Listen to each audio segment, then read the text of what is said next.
Incluso allí se menciona también a Elías y Eliseo, como pueden ver en la parte de arriba a la izquierda, aparecen Elías y Eliseo por tener una referencia, ¿no? Tener una referencia, aunque ellos por supuesto no los consideramos profetas menores. Explico un poquito la gráfica para después detallarla. Si ustedes se dan cuenta, acá arriba aparece Asiria y aparece Babilonia, porque en este caso también hay profetas mayores, por cierto. Realmente son todos los profetas entonces en esta gráfica. Pero repito, acá Asiria y Babilonia porque nos habla de profetas que trabajaron en esa zona. Este renglón de arriba nos ubica a estos profetas. Pero tenemos también a los que trabajaron perdón, en Israel o en la sección norte del pueblo, las 10 tribus del norte, y aquí tendríamos a los que trabajaron específicamente en esa zona. Y acá abajo pues tendríamos a los del sur o de Judá, que es la gran mayoría. La gran mayoría. En cuanto al tiempo, pues 930 aquí a la izquierda sería la división del reino, cuando se pelean el norte y el sur. Roboam, el hijo de Salomón, pues no mantiene la unidad del reino, y entonces a partir de ese momento, ¿verdad?, las tribus del norte, que están en este caso ya dijimos acá arriba, y las tribus del sur tendrán también sus propios reyes, y en este caso pues también sus propios profetas, por llamarlo de alguna forma. Así que este crash que está aquí a la izquierda pues sería ese momento histórico, ¿no?, de la división del reino. Pero tenemos otras dos explosiones históricas ahí, que sería hacia el año 700, cuando cae el reino del norte, la caída de Samaria. Recuerden que la capital del reino del norte fue Samaria.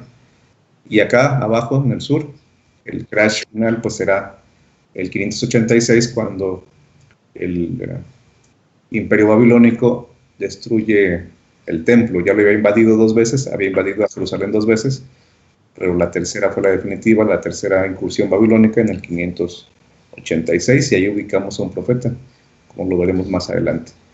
Por supuesto, vendrá también el fin del exilio, y ahí entonces entran en acción los últimos 3 profetas, que serían Ageo, Zacarías, que son parte de ese retorno a Jerusalén, y Malaquías, que es el último libro que tenemos en el Antiguo Testamento, pero que también históricamente está bien ubicado en este caso, porque estaría después del exilio. No le tocó vivir el exilio, pero está después del exilio. Así que la ubicación de estos nombres, de Amós, de Oseas, todos los profetas que están aquí, pretenden ser también cronológicamente ordenados, ¿verdad? Amós sería antes que Oseas, y a ver si me están siguiendo entonces para comprobarlo solamente. ¿Quién sería antes en la historia? ¿Sofonías o Habacuc? ¿Sofonías? Sí, Sofonías. Porque aquí en la gráfica la idea es que Sofonías está, si se dan cuenta, un poco más a la izquierda. Estamos hablando de años antes de Cristo, ¿verdad? Sofonías está más pegado hacia el 700 de alguna forma, mientras que Habacuc está más pegado al 600. Entonces el orden de estos nombres, o la posición en la que están aquí en la gráfica los nombres, también indicarían su ubicación histórica, su momento en la historia en el que trabajaron. En este caso hay algunas o muchas dudas en cuanto a la época de Joel, pero vamos a usar nosotros la cronología que da Joel el lugar más antiguo, ¿sabes? Habrá personas eruditos, ¿no?, eruditos estudiosos del Antiguo Testamento, que pondrán a Joel más cerca del año 600. Pues no sé si podemos usar la cronología o la perspectiva de que Joel realmente es el primer profeta menor.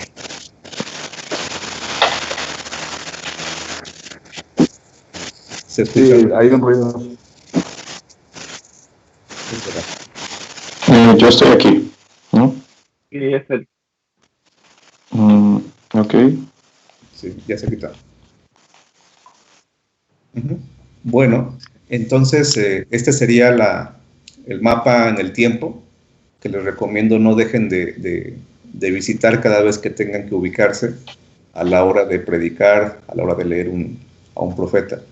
El tiempo en el que ellos habitan, en el que ellos viven, perdón, y trabajan, pues eso es un momento que que al igual que en todos los puntos de la Biblia y puntos importantes de la historia, pues tiene que ver con la forma en la que él se desenvolvió, lo que tuvo que enfrentar, las circunstancias en las que vivió y el mensaje. Por poner un ejemplo de cómo esta tablita nos puede ayudar a ver cosas, aunque sean simplemente nombres y números. Miren, hagamos esta especie de ejercicio, este análisis que es muy, muy simple. ¿En dónde ven la mayor concentración de profetas? O sea, de nombres en este caso.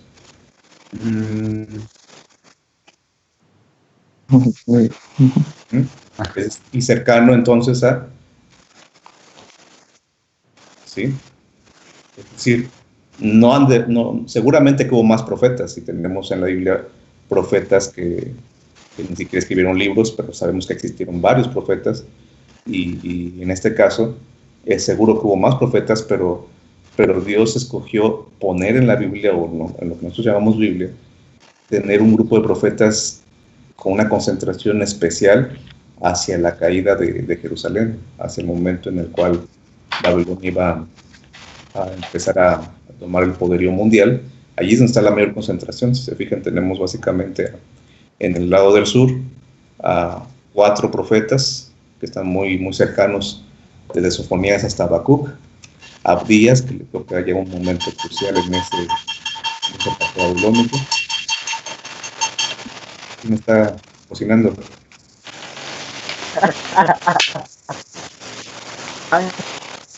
Escucha ruido. Escucha ruido otra vez. Alguien se está moviendo mucho. Ok. Listo.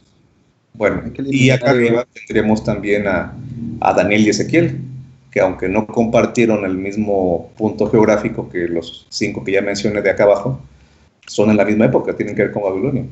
Es decir, hay una concentración muy, muy especial y tiene implicaciones teológicas, que no veremos ahorita todavía, pero tiene implicaciones teológicas que la mayoría de los profetas estén en esta zona.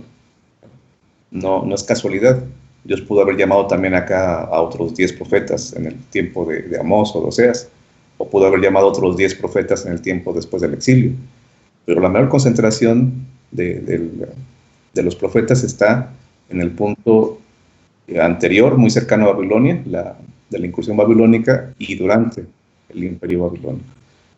No todos los profetas de esta sección o de esta época son tan conocidos para nosotros, pero al final de cuentas todos son de esta misma, vivieron esa misma época, y en las circunstancias en las que estaba el pueblo, pues yo creo que Dios tenía un plan específico muy especial para que ellos pudieran trabajar en este momento. Por lo menos así quedaron registrados en lo que es la Biblia, ¿no? ¿Alguna pregunta, comentario, muchachos, sobre esta tabla, este cronograma?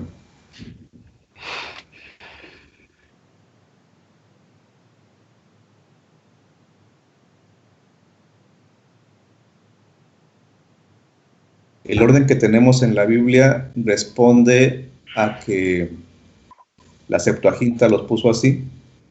Especialmente me refiero a que son la parte final del Antiguo Testamento.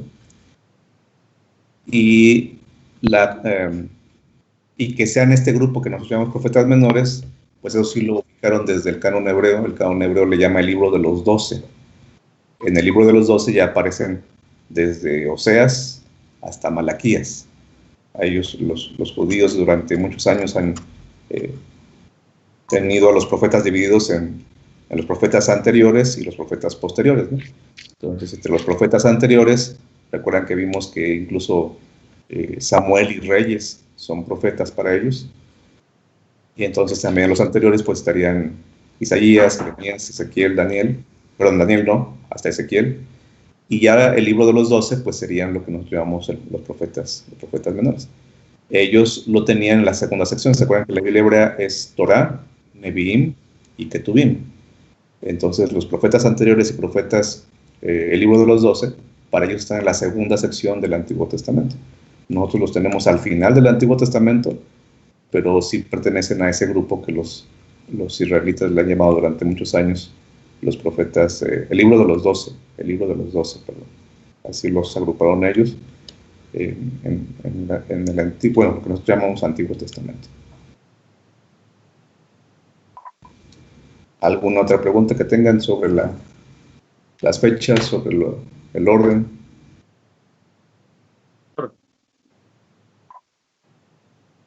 Tal vez añado entonces, perdón. Bueno, tal vez añado solamente entonces el hecho de que obviamente el incrustar estas fechas aquí, ¿no? Lo que le he llamado el crash del 722 y el crash del 586, pues es porque entre más cerca esté la crisis, entre más cerca haya un problema grave que va a afectar al pueblo de Dios, Dios manda más comunicación. Y es lógico, ¿verdad? Se esperaría que alguien que esté interesado en un amigo, en un ser querido, va a estar más al pendiente de lo que le va a pasar, sabiendo que va a pasar algo que puede traer problemas, traerle momentos difíciles. Se esperaría que la comunicación se acreciente mientras se acerca más a ese momento, ¿no? Una persona que va a ser intervenida quirúrgicamente va a tener una operación y un familiar de él estuviera en otro país, estuviera a muchos kilómetros de distancia y no pudiera ir a visitarla, pues lo más normal sería que le estuviera hablando más constantemente días previos a la operación, ¿verdad? También pudo haberle hablado 5 meses antes, 3 meses antes, una semana antes, pero 1 o 2 días antes, si realmente aprecia a esa persona, le va a estar hablando más seguido. Y yo creo que de alguna forma se puede aplicar esto aquí, ¿no? A pesar de que lo que venía era destrucción, en el caso del 722 y del 586, y desde el 605, ¿no? Con la primera incursión babilónica, pues Dios lo que hace no es decirles, bueno, yo les avisé hace mucho tiempo que si no se portaban bien vendrían consecuencias, ya lo saben, así que simplemente cuando vengan, pues no pregunten por qué. Él pudo haber dicho eso, ¿no? Pero Dios lo que hizo fue mandarles mucho más comunicación mientras más cerca estaba el momento de la crisis. Porque obviamente la idea era que ellos pudieran escapar de la crisis, dar vuelta atrás a su mal camino, y el efecto negativo. Vemos que en la mayoría de los casos no fue así. La fotografía de la historia que tenemos es que Dios cumplió su parte de comunicarse más seguido antes de la operación, pero ya las personas tomaron su decisión de seguir adelante y sufrir las consecuencias de esa operación, que fue el exilio, la muerte, todo lo que implicó la caída de Jerusalén y la caída de Samaria, ¿no? Bueno, entonces, si les parece bien, pasemos a lo que es el asunto de la interpretación. En este caso, le estoy llamando análisis literario, porque creo que tiene que ver más con eso, ¿no? Con la forma en la que están escritos los profetas, por eso le llamo análisis literario. La forma en la que esta literatura se puede analizar y se puede entender mejor. Pero si quieren llamarle interpretación de los escritos proféticos, pues es parte del trabajo. ¿Están viendo el documento? Sí. Sí, ok. Bueno, entonces, este análisis literario lo divido en 2 partes, que serían algunos principios técnicos, y la segunda va a ser principios que tienen que ver con el autor, el fijarse en la persona que escribe. En esta parte es la forma en la que escribe, el cómo escribe, y cuando pasemos al autor, pues será en fijarse en quién lo escribe, ¿no? Así que en esta primera sección, el aspecto del cómo se escribe, los textos. ¿Qué hacemos con el libro? Víctor. ¿Qué onda? ¿Qué onda? Soy Víctor. Víctor, ¿cuál Víctor? Víctor Morales. Víctor Morales. Bueno, a lo mejor. Ok. Exacto, hay que apagar el micrófono. Ah, Víctor, ¿cómo estás? Apagado, profe. Tú eres el que estabas cocinando, ¿verdad? Y no invitas. Está bien, bienvenido. Bueno, seguimos. Entonces, en esta primera parte de los aspectos técnicos, o como ya dije, el cómo están escritos los profetas, voy a pedir que alguien nos lea el número 1, por favor. El El uso repetitivo de ciertas frases o terminología es un indicador temático del libro. Gracias. Seguro que ya hemos platicado de esto antes, pero me encanta repetirlo, por así decirlo. Me considero que es un deber repetir esto, enfatizarlo, remarcarlo, porque al final de cuentas está allí, pero no siempre le hemos sacado tanto provecho a este asunto. Cuando un profeta, sea mayor, sea menor, está repitiendo una frase, una palabra, no es simplemente porque su vocabulario fuera reducido o porque en ese momento se le pegó la idea de decir una palabra y repetirla y repetirla y repetirla. Es un indicador temático del libro. No solamente, tal vez en libros históricos dijimos que era un análisis de, un indicador de énfasis, ¿no? Una evidencia de un énfasis. Te voy a decir que Sansón bajó. Te voy a decir que vio. Decíamos que esos énfasis son para decirnos algo también, el autor en una historia, en este caso en los libros históricos, pero aquí es incluso no solamente un aspecto de énfasis en una secuencia de eventos, en una historia, porque realmente los profetas menores, la mayoría no son historias, no contienen historias, salvo tal vez Jonás, ¿no? Pero en este caso entonces no es el énfasis en una secuencia de eventos, sino el énfasis incluso para decirte, de esto trata mi libro, de esto trata el material que te estoy dando. Recuerden, muchachos, que al final de cuentas los profetas menores, en general, sus mensajes fueron primeramente sermones, primeramente fueron temas que se dieron en público, ¿no? Y ya después pasaron a formato escrito. Así que si un predicador está hablando y su tema es sobre la fidelidad, pues es obvio que en su sermón tendría que mencionar varias veces la palabra fidelidad. Si yo no hubiera escuchado el sermón de un pastor, de un predicador en vivo, y solamente lo tomo porque alguien hizo anotaciones sobre lo que habló el predicador, yo no tuviera ni el título, no tuviera ni siquiera la oportunidad de saber quién fue ese predicador, no lo conozco. Pero si yo viera el resumen que alguien hizo de ese sermón, pues si fue un buen predicador, tendría yo que encontrarme ahí varias veces la palabra fidelidad. Fidelidad al principio, fidelidad en medio, fidelidad al final, fidelidad en cualquier parte del sermón, porque es el énfasis del libro en este caso, o del sermón, es un énfasis temático. Vamos a poner entonces ejemplos de esto a nivel de un libro en particular. Si ustedes toman, por ejemplo, el libro de Ezequiel, que en este caso es un profeta mayor, van a encontrar que hay una frase que se repite 6 veces en el libro. Tal vez 6 no es mucha, no son muchas veces, pero cuando uno ve en dónde están puestas esas 6 veces, ya el asunto se torna más interesante. ¿Cuál es la frase en cuestión que tengo en mente? Bueno, la frase en cuestión es: y vino sobre mí la mano de Jehová. Y vino sobre mí la mano de Jehová.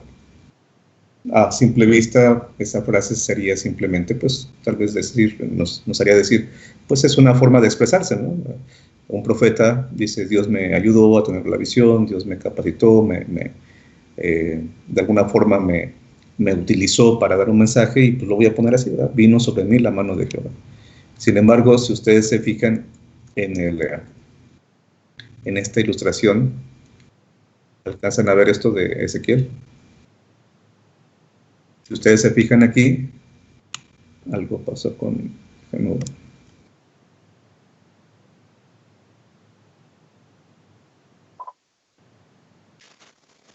Ahí está.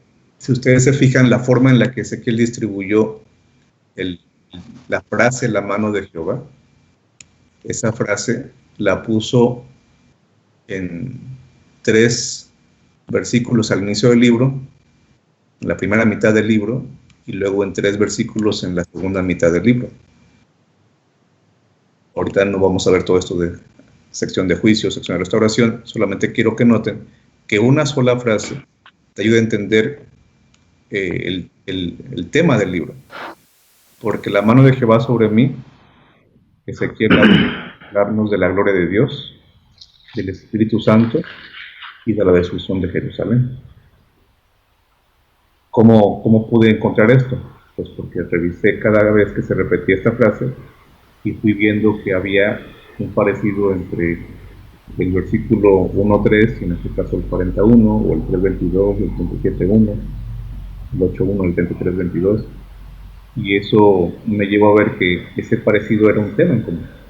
Ese vincularlos en parejas, que además es parte de la forma en la que pensaban, se acuerdan los escritores bíblicos, y les gustaba hacer quiasmos, todo eso, ¿no? Paralelismo, pues nos lleva a entender que la mano de Jehová es un recurso que Ezequiel usó para decirnos, mira, estoy hablando de lo mismo, solo que acá en esa sección y luego en esta otra.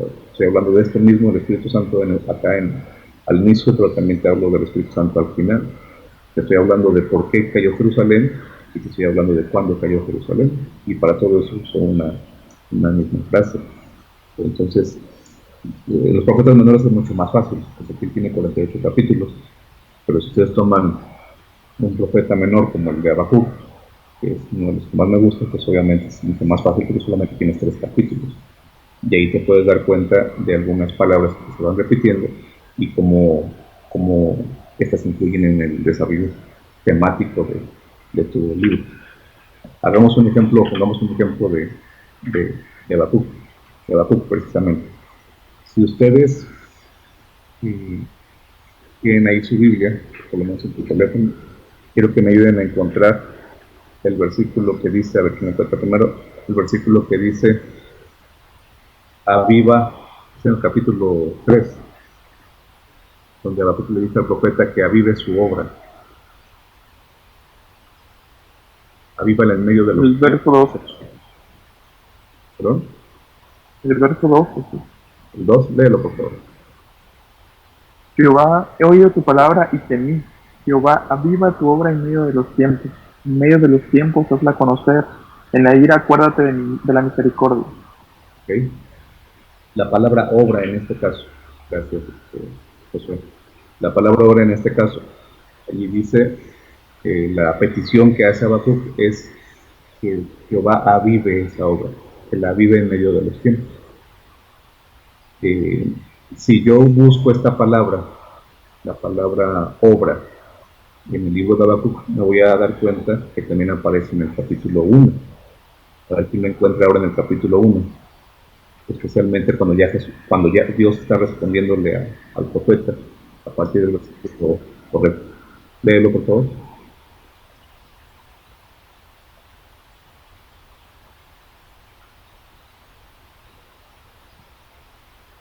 Okay. Entonces, ahorita vamos a tomar nada más estos 2 versículos. La palabra obra, supongamos que ya me convenció, que aparece repetitivamente en el libro de Habacuc. En el libro de 3 capítulos ya tenemos por lo menos 2 veces capítulos diferentes, así que es una palabra importante para un tamaño del libro como el de Habacuc. Había otras formas de comprobarlo, pero ahorita asumimos que la palabra obra es una palabra importante en Habacuc. De acuerdo al versículo 6, ¿cuál es esa obra? El 1.6. ¿Quién nos lee el 6 ahora? Porque yo levanto a los caldeos, nación cruel y presurosa, que camina por la altura de la tierra para poseer la morada asesina. Correcto. Yo levanto a los caldeos. ¿Cuál es la obra? Levantar a los caldeos. Quiere decir que para Habacuc esa palabra no es equivalente necesariamente a la forma en la que nosotros entendemos la palabra obra, ¿no? Obra aquí es, nosotros decimos, es que ya está trabajando en la obra. Y obviamente nosotros se supone como adventistas entendemos qué significa eso. Pero estoy hablando con un albañil, les va a pensar que estoy hablando de una construcción, ¿cierto? En el caso del profeta Habacuc, él usa la palabra obra para hablar de lo que Dios va a hacer, que es levantar a los caldeos, o sea, levantar a los babilonios que van a venir a conquistar Jerusalén, van a venir a sitiar y entrar a Jerusalén. Por lo tanto, cuando llegamos al capítulo 3 y dice, Señor, aviva tu obra en medio de los tiempos, encontraríamos allí un desafío a preguntarnos por qué Habacuc quiere que Dios avive su obra. Si su obra es levantar a los caldeos, ¿por qué le pide que esa obra esté viva, esa obra se incremente? Ahorita no vamos a hablar de por qué dice eso, pero estamos viendo que en el libro de Habacuc la inclusión babilónica es un tema. Es decir, Dios va a actuar, o más bien el tema sería, el indicador temático de esta frase o de esta palabra, este término, porque no siempre son frases, ¿no? Pueden ser ciertos términos o ciertas palabras. Esta palabra indica que a la luz del libro de Habacuc, Dios hace algo, Dios tiene una obra que hacer, y esa obra tiene que ver con levantar caldeos. Nos guste o no nos guste, entendamos por qué o no lo entendamos, Dios levanta caldeos en Habacuc, y Habacuc llega a un punto en donde dice: Señor, pues si esa es tu obra, avívalo. Aquí ahorita no voy a entrar más en detalles de por qué sería esa petición del profeta, pero si usted predica a Habacuc y no entiende que Habacuc habla de la obra de Dios de levantar caldeos, algo nos estamos perdiendo, algo muy importante, porque esa palabra se repite y es un indicador con alcances, como lo que menciona aquí el punto 1, ¿no? Es un indicador temático del libro. ¿De qué trata Habacuc? De la obra de Dios. Y toda la obra de Dios, levantar caldeos. Si yo no tengo esto en mente a la hora de predicar a Habacuc, repito, no le estoy haciendo caso a los indicadores que nos puso el mismo profeta, ¿no? Indicadores temáticos. ¿Preguntas o comentarios de aquí?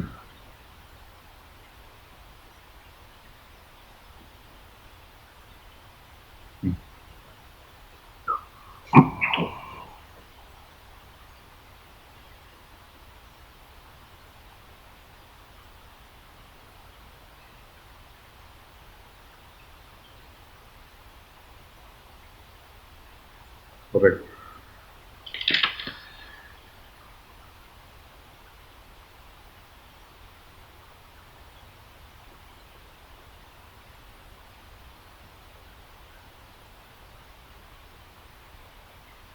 Pues con la ayuda del idioma original.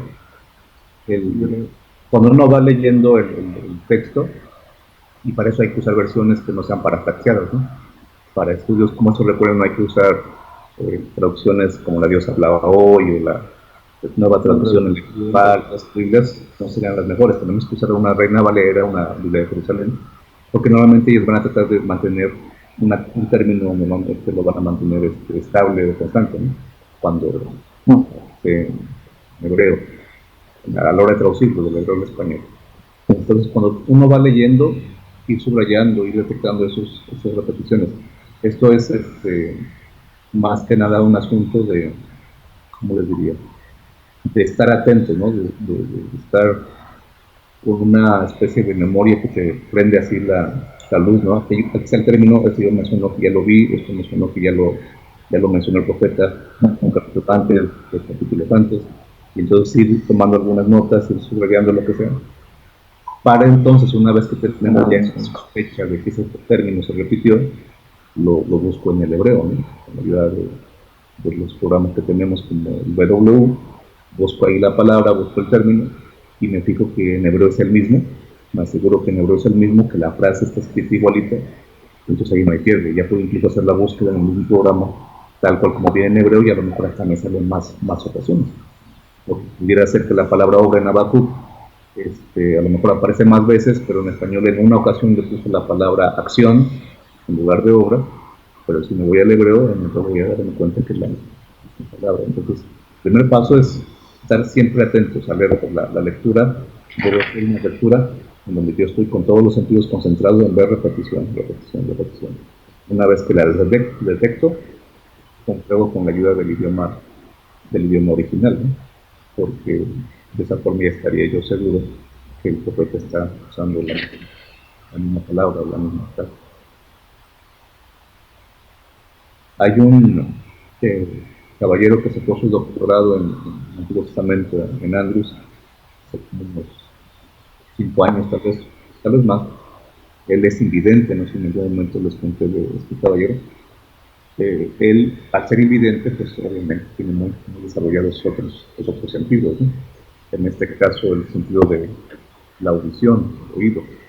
Pues este caballero, cuando él hace análisis de sus lecturas en hebreo, como ya además es un especialista también en hebreo, Él detectó muchas cosas muy interesantes, o las detecta, digamos, más rápido que pudiéramos detectar a otro tipo de personas, que él está acostumbrado a escuchar más que ver, y se pone a escuchar el hebreo. Entonces, me imagino, pone su computadora, pone ahí con los programas que tenga, ¿no?, para leer su Biblia en hebreo. Él automáticamente empieza a detectar, ¿no?, cómo se va repitiendo una frase, una palabra, y como él tiene ese sentido muy desarrollado del oído, pues para él es más fácil poner ese ejemplo, ¿no? No quiere decir que sea el único que lo pueda hacer, por supuesto, solamente estoy ilustrando que es cuestión de desarrollar ese sentido de búsqueda, ese sentido de estar alerta a esas señales que nos va poniendo el mismo autor, con la ayuda de de las herramientas de los idiomas, porque nosotros no sabemos el hebreo de memoria, o el vocabulario hebreo. Entonces, primero vemos las evidencias, las señales, tenemos ahí la sospecha de que esa frase o esa palabra se repite, la compruebo en el hebreo, y de esa forma entonces ahora se empezó a trabajar ya con seguridad en esa dirección, ¿no? Algo más sobre esto. Primer punto. Pero ¿cómo realmente o cómo descubrir una palabra relevante en el libro? Porque siento palabras que se repiten pero que realmente no le dan relevancia a algo. Sí, pues no lo vamos a poder comprobar hasta que le hagamos el examen. A ver, déjenme abro el BW para hacer un ejemplo. A ver si no sé, anda muy lenta mi imagen. ¿Allí están viendo que está viendo el programa? Bueno.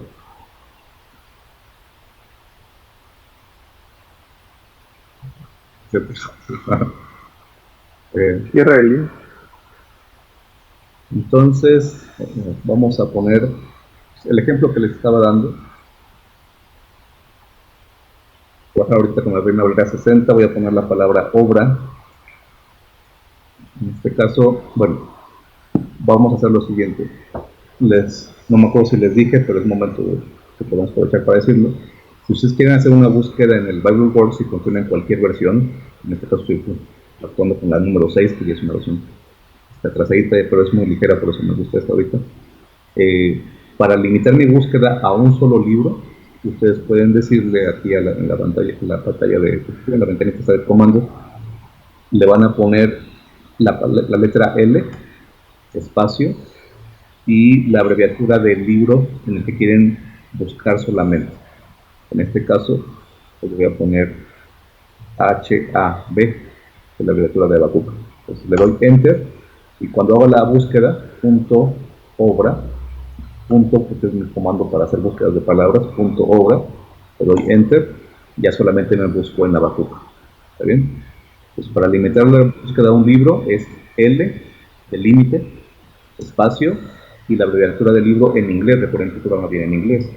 Si van a poner el libro de Ageo, asegúrense cómo está escrito en inglés Ageo, ¿no? O si van a buscar el libro de Sofonía, recuerden que en inglés está con Z. Entonces, busquen la abreviatura en inglés y ponen ahí el libro que quieran limitar la búsqueda. Y cuando ya no quieran hacer ese límite, vuelven a poner L y Enter solo, ya no le ponen ningún libro. L, Enter, voy a volver a buscar obra para que vean que me busco desde Génesis. Pues L sin nada es quitar el límite.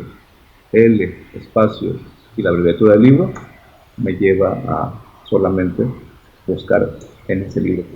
Pues, en este caso la palabra obra salió 3 veces. Vamos a buscarla aquí en inglés, que sería la palabra poal. Aquí está. Entonces ahí le voy a dar clic derecho y la voy a buscar ahora en todas sus formas. La busqué en español. En este caso, pues solamente están 2 veces. ¿Está bien? 2 veces. Ya en inglés solamente, digo, en hebreo aparece solamente 2 veces. En este caso fue al revés. La palabra obra me había salido en español 3 veces. Que era el otro caso del 2.18. Pues se fijan acá en el 2.18 no dice la palabra poal, es otra palabra aquí. Así que solamente en hebreo pues son los que leímos, el 1.5 y el 3.2. ¿Cómo podría saber, siguiendo con la pregunta de Omar, cómo podría saber que esta palabra es importante? Bueno, porque cuando iba leyendo el capítulo 1, por poner este ejemplo ahorita, cuando iba leyendo este ejemplo, veo que dice, haré una obra en vuestros días. La pura curiosidad me tendría que llevar a preguntarme, ¿cuál es esa obra? Y cuando me doy cuenta que la obra es lo que dice el versículo 6 de levantar caldeos, mi misma curiosidad, mi mismo espíritu de investigación, vamos a llamarle así, me dice, ¿y será que esa obra Dios la menciona varias veces en Habacuc? Entonces ahí es donde, si me apareció primero en el 1.5, que será lógico que empiece el capítulo 1 a leer el libro de Habacuc, pues ahí entonces, normalmente yo lo que voy haciendo es ir versículo por versículo, normalmente voy versículo por versículo, y voy entonces haciéndome esas preguntas, ¿no? ¿Por qué esta palabra aparece aquí? ¿Cuál es esa obra? ¿Aparecerá varias veces esa obra? Entonces, lo que hice seguramente la primera vez que lo intenté pues, fue darle clic derecho a la palabra obra, en hebreo en este caso, y me llevó ahí a esa segunda ocasión en donde vi que ahora abajo decía, avívala. Entonces ahora tuve que presentarme porque abajo pide que se avive, ¿no? Ya después tenemos que ver entonces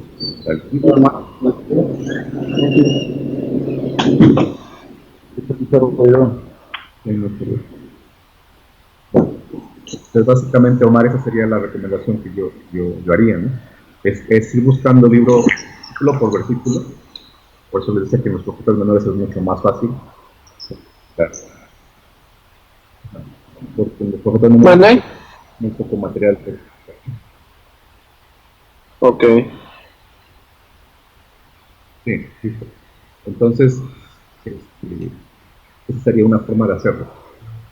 La otra es que si yo ya tengo un conocimiento general del libro, yo de alguna forma conozco mucho de qué trata Zacarías o de Malaquías, entonces va a haber palabras que de por sí son palabras importantes por sí solas, ¿no? Pacto, son palabras que en general nosotros ya sabemos que tienen un contenido fuerte, ¿no? Un peso fuerte en la teología del Antiguo Testamento. Que pacto, que templo, que el otro sería, ¿cuál? Y va la frase de Jehová perfecto, sí, es un ejemplo muy clásico, muy importante. Sí, son frases que uno ya, sería un error de novato no analizar esas frases o las palabras, porque ya de por sí tienen mucho peso en general en la teología de la Biblia y del Antiguo Testamento en particular. Bueno, vamos a pasar al segundo punto, ¿les parece bien? Sí, es trabajar, si están de acuerdo, y si no, pues obviamente no hay ningún problema. Trabajar otros 10 minutos y entonces podríamos en otra ocasión seguir con los siguientes puntos.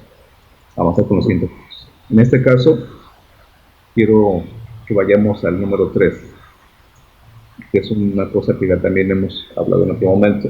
Me estoy saltando al 3 por asunto de tiempo, es más fácil explicar ahorita esto. El 3 dice, la estructura literaria, ¿quién sigue leyendo? La deliberada. La estructura literaria indica una... A ver, Iván.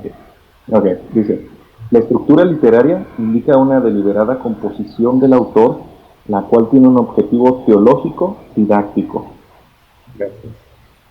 Esto pues refuerza otra vez el punto de no solamente fijarse en qué dice el autor o qué escribió, sino en cómo ordenó ese material, esto que escribió.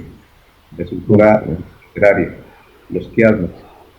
Si ustedes ya buscaron el material que aparece en cintas sites sobre profetas menores, se van a dar cuenta que allí, más que quiasmos, en algunos casos sí puse quiasmos, pero la mayor parte los puse como en un documento que se llama vistazo, un vistazo al profeta Joel, un vistazo al profeta Sofonías. Es otra forma también de ver cómo está estructurado, cómo está arreglado, ordenado el material de todo un libro. Entonces, ahorita no vamos a ver el orden de ningún libro en particular, pero sí quiero que recuerden que si quieren realmente predicar bien de profetas menores o entender bien su mensaje, no pueden pasar por alto la forma en la que el profeta ordenó ese mensaje. Tienen que fijarse cómo estructuró, si es un quiasmo, si es simplemente un bosquejo. Normalmente en las Biblias de estudio que tenemos, ¿no? Traen bosquejos, los enteros traen bosquejos. No son quiasmos, son bosquejos normalmente, pero eso es útil, ver cómo está ordenado todo el material, porque si encuentro que X libro tiene 7 visiones, o tiene 5 discursos, o tiene 3 escenas, dependiendo de cómo lo haya ordenado la persona que ya encontró esta estructura, pues yo tengo que seguir eso a la hora de predicar. Hermanos, esta mañana vamos a ver una de las visiones del profeta Zacarías. Yo tengo que saber que esa visión pues abarca, no sé, del capítulo 1 al capítulo 2, 18. Y no puedo ir ni más para allá ni más para acá porque esa es la primera visión. Si yo prometí hablar de la primera visión, pues es lo que me debo limitar. Hermanos, hoy vamos a hablar de un discurso que el profeta Sofonías dio de cara al momento en el que estaba viviendo. Bueno, tengo que fijarme cuál es la parte del discurso realmente que cómo está ubicado, dónde está ubicado en la estructura general del libro. Si está al principio, si está en medio, si está al final. Si estuviera en medio el discurso del cual voy a predicar, ¿qué significaría eso a la luz de un quiasmo? Es importante. Correcto. Hermanos, hoy vamos a hablar de la escena más importante del libro de Sofonías. ¿De dónde sacó eso? Pues porque en la estructura, esta escena aparece en el centro del libro, ¿no? En la mitad. Estaría en la mitad del libro. Hay recursos para todo esto, ¿no? Si ustedes tienen la Biblia de Andrews, por ejemplo, el estudio de Andrews, pues ahí cada libro, cada introducción trae un bosquejo. Y en el caso de Ezequiel, que es ahorita el que tengo seguro en la mente, viene incluso el quiasmo de Ezequiel. No recuerdo si en todas las demás introducciones de los libros también traen quiasmos, pero este es un material que se puede usar. Ahora que si usted quiere hacer el trabajo por usted mismo, otra vez, como los profetas menores son más cortos, lo puede leer varias veces Jonás, leer varias veces el libro de Abdías, que Abdías solamente es un capítulo, ¿no? Leer varias veces Joel, y una vez que lo leí, entonces trato de ordenar el contenido tal como lo veo, ¿no? Mira, aquí como que termina la visión, aquí empieza otra, aquí ya cambio de tema, y yo mismo puedo hacer esa estructura, pero obviamente si no tenemos mucho tiempo, que normalmente eso pasa cuando uno está trabajando en un sitio, ¿verdad? Cuando no tenemos todas esas ganas y esas circunstancias de poder hacer todo ese trabajo más complejo o más, lleva más tiempo, pues. Lo que puedo hacer es ir a las herramientas. Y para eso les recomiendo mucho entonces el libro que se llama La estructura literaria del Antiguo Testamento. Si pueden conseguir ese libro les va a servir muchísimo, porque trae el quiasmo de todos los libros del Antiguo Testamento y también trae quiasmos ya a nivel del mismo, no solamente el quiasmo a todo el libro, sino también quiasmos de capítulos o secciones específicas de cada libro. Entonces, voy a anotar aquí el título, si a alguien le interesa conseguirlo. Es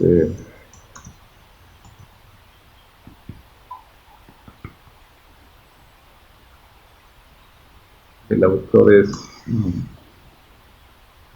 un vecino con Vicente Fernández, no sé si se escucha. Bueno, allá él. El autor es David Dorsey, y el título es la estructura literaria del Antiguo Testamento. Si pueden conseguir ese libro, les va a servir de mucho si quieren realmente meterse en este asunto que estamos hablando. ¿Verdad? No es indispensable conocer todos los quiasmos tal vez del Antiguo Testamento, ni mucho menos llegar a la iglesia y decirle, hermanos, les voy a enseñar el quiasmo de Isaías y les voy a enseñar el quiasmo de Joel. No tiene realmente mucha utilidad práctica hacerlo así. Pero el día que usted se levante y dice, hermanos, vamos a predicar de la parte más importante de Joel, es porque usted ya comprobó que la misma estructura se lo dijo, ¿no? Y resalto por último entonces lo que dice aquí la parte de objetivo teológico didáctico. Los profetas y en general los escritores bíblicos no solamente nos hablaban de Dios a través de su escritura, es decir, el aspecto teológico va a ser resaltado con la estructura del libro, pero además tenía una intención didáctica, es decir, Dios fue tan completo en revelar su mensaje que no solamente le pidió al profeta, mira, pon algo que sea importante, no también les dijo a sus profetas o los inspiró, ¿no? Los Espíritu Santo los inspiró a decirlo, y ponle de una manera que sea fácil de recordar, ponle de una manera que sea fácil de detectar. Claro, para ellos era más fácil porque era su forma de leer y su forma de escribir, pero esto me habla de un Dios que no se fijaba solamente, repito, en qué tenía que decir, sino en cómo tenía que decir. Y por eso quiero terminar con esto. Porque al final de cuentas, si decíamos que los profetas menores son sermones, sus mensajes fueron originalmente sermones, pues debes pasar tanto tiempo preparando tus sermones en el qué vas a decir, como en el cómo lo vas a decir. Debe haber un equilibrio ahí, debe haber contenido teológico, pero debes presentarlo de manera didáctica. Debe haber profundidad, pero a la vez debe haber una forma clara de explicar. Porque si Dios se fijó por eso al mandarnos sus mensajes a través de los profetas, y muchos de ellos eran iletrados, recuerden. Algunos de ellos simplemente no se dedicaban a eso profesionalmente. No necesariamente eran personas ignorantes, pero eran personas que eran de otras áreas de trabajo, de otras profesiones, de otros de diferentes extractos, pues, al final de cuentas. Pues Dios los utilizó a todos para decir cosas importantes acerca de él, pero también de una forma didáctica, de una forma útil, práctica, que se pudiera entender y de esa manera también recordar, ¿no? Que era una de las funciones de los gobiernos, una función mnemotécnica incluso. Así que, repito, si Dios se preocupó por eso, yo creo que los predicadores de hoy en día tendremos que intentar lo mismo, ¿no? Ser teológicos y a la vez didácticos. Bueno, ¿alguna pregunta o comentario final, compañero? Estamos cerrando.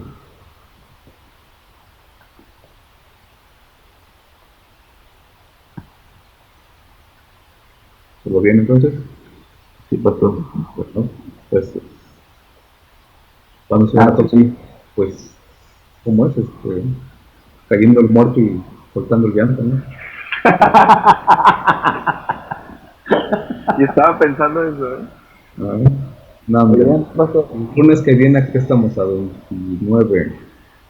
Supongo que podemos seguir el próximo lunes, si les parece bien.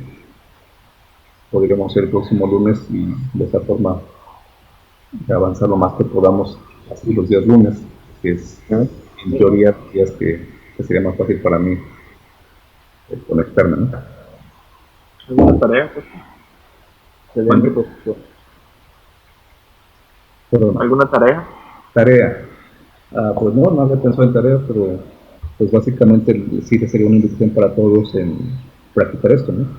En llevar a la práctica este asunto de buscar palabras que se repitan, tomar un libro de los profetas menores y rastrear esa frase, ese concepto que se repite mucho, y buscar, denle un vistazo a esos documentos que les digo de subir citas ahí de profetas menores, que se llama Un vistazo a Jonás, Un vistazo a Miqueas. Ese cuadrito que aparece en esos documentos les va a servir mucho para tener la idea general de todo el libro y entender mejor a lo que me refería con el asunto teológico y didáctico, ¿no? La forma en la que está estructurado cada profeta. Correcto. Bueno, entonces vamos a cerrar con otra oración. Omar, ¿quieres hacer la oración final, por favor? Porque Gracias te damos, Señor, por permitir recibir una clase más con el pastor Alejo. Gracias, Padre, por la duda tú lo ayudas, Señor, le das conocimiento para compartirlo con las demás personas. Permite que ese conocimiento pueda ser de bendición para nuestra vida espiritual, pero de la misma forma puede ser de bendición, Padre, para la iglesia, para los hermanos con los que convivimos. Quédate con nosotros en nuestras actividades diarias, síguenos dirigiendo como hasta ahora lo has hecho, Señor, y que tu voluntad, Señor, se pueda seguir cumpliendo en nuestra vida. Todo esto te lo ponemos en tus manos, en el nombre de Cristo Jesús. Amén. Amén. Gracias, Omar, y pues que pasen feliz noche. Compañeros, cuídense. Gracias. Bendiciones. Saludos a tu familia. Gracias, muy amable. Nos vemos pronto.